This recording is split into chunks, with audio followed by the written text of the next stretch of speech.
يبحث عن مرور. هذه جول خطير، والتسديده برافو من جديد. نيفيز يلعب كره وين بعيد. الخميس 23 ديسمبر 2010.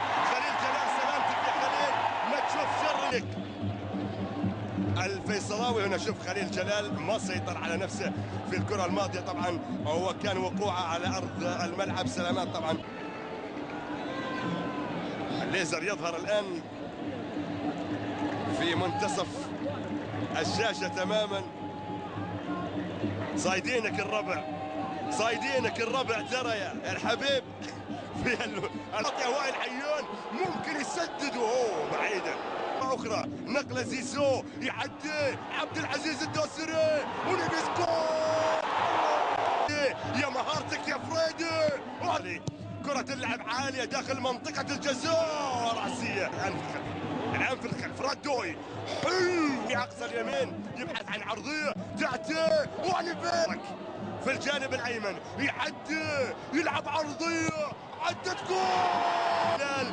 شوف النقلة، شوف التمريرة، شوف هنا المبارك في الناحية اليمنى قبل الفرج، عدى من الفرج لعب العرضية مباشرة. وائل عيان يأتي لإبعاد الكرة الماضية، وهنا هدف وائل عيان، الهدف الأول في هذا اللقاء.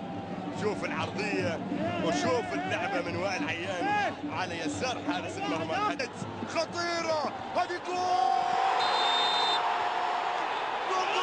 دقيقة مرت. شوف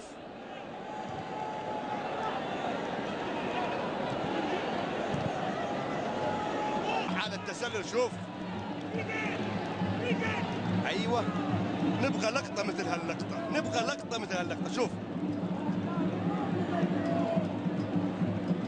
طبعا كل واحد الان اللي يتابع اللي تابع الدوري السعودي كل واحد يقول وش قاعد يقول، وش بيقول. قضية مرت خطيرة سليمة، ولا تزال هنا هلالية. الردوي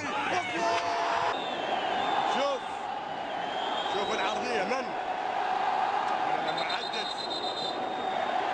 هنا نتابع من كان وراء الهدف. انا قلت لمبارك، شوف المبارك عاد وبالصدر سجلها لمصلحة لمس الكرة بعيدا. هنا شوف هنا ليونغ بالفعل هو آخر لاعب مسك الكرة أو لمس الكرة، لذلك فهد المبارك يسجل في مرمى الفيصل. الزاوية تأتي عالية ورأسية، وسلم يبحث عن تسديدة قوية وعويضة لمصلحة الهلال. الردوي يلعب كرة حرة، لما حلوة، وكانت هنا أمامنا اللقطة الأخيرة في شوط أول.